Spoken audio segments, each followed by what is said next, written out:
The morning just got torn apart by the wildest thing you can imagine for a so-called quiet neighborhood, a wail of police sirens ricocheting off those pristine cul-de-sac walls, echoing through my brain like something out of a cheap crime show. Only this time, I was the main character. I was standing on my porch, coffee mug frozen halfway to my mouth, blinking at the absolute circus happening right in front of my house. Two patrol cars barreling into my driveway, tires spitting gravel, officers piling out like they'd just gotten a tip on a major fugitive, one already reaching for his holster, the other barking about an immediate access violation. Now you'd think I must have done something crazy, maybe harbored a fugitive, built a secret underground bunker, I don't know. But the truth? The truth is almost too stupid to say out loud. My crime was that I'd installed a fingerprint-activated security lock on my side fence. That's it. That's the whole thing. And right there, standing on the sidewalk, with a look that said, she just took down the biggest drug ring in the city, was Deborah from across the street, oversized sunglasses, yoga pants, arms crossed like she'd been waiting her whole life for this power trip. The real kicker: I'm CEO of Apex Lock, the company that literally designs these biometric locks for a living. The irony: Deborah had just declared all-out suburban war on the one person in America who actually built the lock she hated. And it wasn't even 900 a.m. I'd barely gotten the sleep out of my eyes when I saw her head bobbing over my fence earlier, like a meerkat hopped up on espresso. I tried to ignore it. She's always been the self-appointed guardian of neighborhood aesthetics, treating the HOA handbook like it's the lost scrolls of Moses or something. My fence, beautiful, walnut-stained matte black steel, tasteful but expensive. But to Deborah, the lock was the real crime. Installed it myself the night before, titanium biometric latch, with live diagnostics prepping it for a hush-hush reveal at the National Smart Security Expo. Instead, it became the spark for what can only be described as a full-blown suburban witch hunt before the sun even finished rising. So when the police finally reach my gate, you can see it on their faces. Confusion, amusement, a little bit of, why are we even here? One of them jiggles the handle, obviously locked, and then Deborah swoops in, pointing at the thing like she's cracked the Zodiac case. She's yelling about public safety hazards, emergency access, even throws out surveillance tech for good measure. I swear the officers are fighting back laughter at this point. One turns to me totally deadpan and goes, "Sir, is there something on this property you're hiding?" I almost lost it, nearly choked on my coffee. I tell them calmly as I can that the lock is mine, I designed it, and they're literally looking at the future of home security. Deborah cuts me off, yelling that I'm lying, that nobody could own something this advanced, that she's heard weird clicks at night, that my fence is putting off strange energy. You know what I mean? It was straight out of a sitcom. But the cops stayed cool. They asked if I'd open the gate. So I step up, press my thumb to the sensor, and click. Smooth as silk. The lock pops, and the gate swings open. Deborah gasps, like I've just unlocked the gates of hell. The officers walk in, check out my immaculate lawn solar lights. Coiled hose give each other a look. One mumbles something about false reports under his breath, but Deborah's already on her phone threatening to call the mayor. The cops apologize, jot down a few notes, and leave with these little smirks, and I lock the gate behind them, knowing damn well this is just round one. That's the thing with people like Deborah: if they don't understand it, it scares them. And if it scares them, they try to control it. I knew she wasn't done, not by a long shot.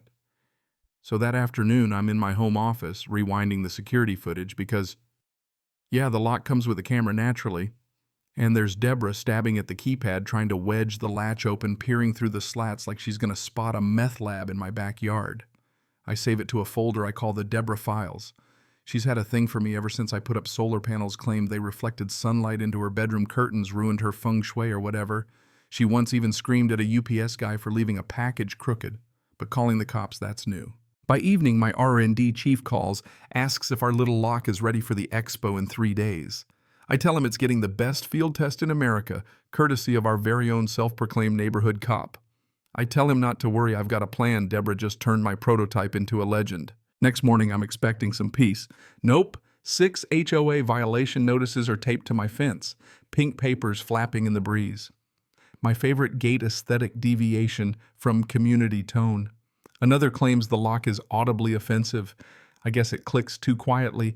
I don't even tear them down. I frame them and send a photo to my team, field testing A+. But Deborah's not stopping at paperwork. By sundown, she's got her whole crew out, clipboard warriors, garden hat commandos, whispering and pointing like they're casing the joint for a SWAT raid. That's when a manila envelope lands in my mailbox. HOA seal, 12 more citations, color photos of my property, and the most ridiculous accusations you've ever seen.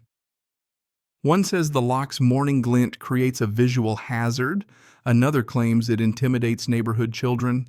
And my personal favorite, apparently my lock, violates the rule against mechanical complexity. I picture Deborah up all night writing this stuff, just feverish with power. But every citation, every photo, every nasty little letter just builds my case. My marketing team, they're loving it. This is free publicity. We start spinning the police incident as a real-world stress test. Deborah, like it or not, is now our company's top product tester. Around noon, motion sensors ping on my phone. I check the live feed, expecting maybe a squirrel. Nope.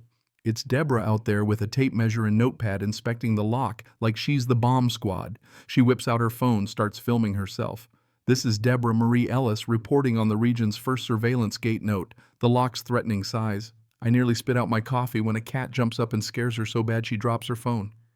You hate to see it, but also, you kinda don't. That evening, out of nowhere, Linda, a quiet member of the HOA board, emails me a flyer she found in her mailbox. Headline is "Your Neighbor Harboring Dangerous Tech." It's got a grainy photo of my lock, claims it emits radiation, suggests I'm running illegal operations. Linda's note just says, "I didn't sign off on this. It's the first time I realize I might have an unexpected ally." But Deborah isn't stopping by. Saturday, there's a buzzing outside. Hobby drone floating above my yard, dipping down for a look. I grab my old tennis racket and knock it clean out of the sky. SD card. Full of aerial shots of my yard, my dog, my garden shed. Guess who sent it? I left the busted drone on Deborah's porch with a note. "You're not cleared for aerial access." That night, she posts a video online, trapped by a tyrant's gate. She's standing at my fence, wailing about being locked out of her own neighborhood. No mention that she trespassed. Over-the-top music, fake subtitles. I send the link to my social media team within hours. Security forums are buzzing, and someone remixes Deborah's shriek into a viral track called Biometric Blues. It hits 200,000 views in a week. Our email list doubles. Deborah has, without meaning to, launched my product better than any marketing campaign ever could. 3 nights later, 2:03 a.m., my security cameras catch her in my yard, dressed in black flashlight and butter knife in hand. Yeah, a butter knife jabbing at the scanner. Hairpin in the port, looking over her shoulder like she's in a spy movie, totally unaware of the thermal camera lighting her up in 4K. I'm watching live from bed, sipping tea, just amazed. She starts telling neighbors her phone's been hacked. My lock emits electromagnetic barriers. Word gets out one of our celebrity clients wants a demo just because of the buzz. Then comes the neon green envelope, small claims court. Deborah's suing me for mental distress, community disruption, property damage to her drone, and auditory trauma. I forward it to our legal team. My senior counsel emails back, "I'll bring popcorn." Court day. Deborah walks in like she owns the place. Red blazer, bulging folder, and a stack of so-called evidence, a blurry fence photo, drone footage, a diagram that looks like a treasure map drawn by a pirate. She claims my lock caused psychological isolation, insomnia, and even nightmares for local kids. Meredith, my lawyer, is cool as ice. She presents our credentials, then plays the 2 a.m. footage, the viral remix, and the HOA violation letters Deborah herself racked up. The judge is trying not to laugh. Case dismissed. Deborah's left muttering about big tech conspiracies, but the gavel comes down. You'd think that's the end, but no. 2 days later, Deborah teams up with a fringe YouTuber. They live stream themselves trying to pick the lock with gas station tools. The lock's tamper response zaps the guy. His Yelp review is priceless. The video goes viral again, memes everywhere, and now major security firms are calling. Even Linda drops by with a flash drive, proof that Deborah's been pocketing HOA fees, faking reports, using HOA funds to upgrade her own house, even trying to get the neighborhood to mandate approved locks, hers of course. At this point, it's bigger than me. We decide to go public at the expo, name the series The Deborah Lock, use all her rants as a case study. PR team preps, the launch legal team sends the evidence to the HOA. 2 days later, Deborah marches around the block with a petition to ban biometric devices. No one signs. She ends up glaring through my fence at the camera. I wave. Expo Day. We reveal the lock's emergency override for first responders, killing all her lies. The crowd goes wild. Live news crews catch Deborah's last meltdown ranting about mind control scanners. I just smile and say, a lock doesn't divide people, it protects them. You learn more about someone by watching how they try to break in. Footage of my fence, the Apex badge, and Deborah's tirade runs side by side on TV. Orders go through the roof.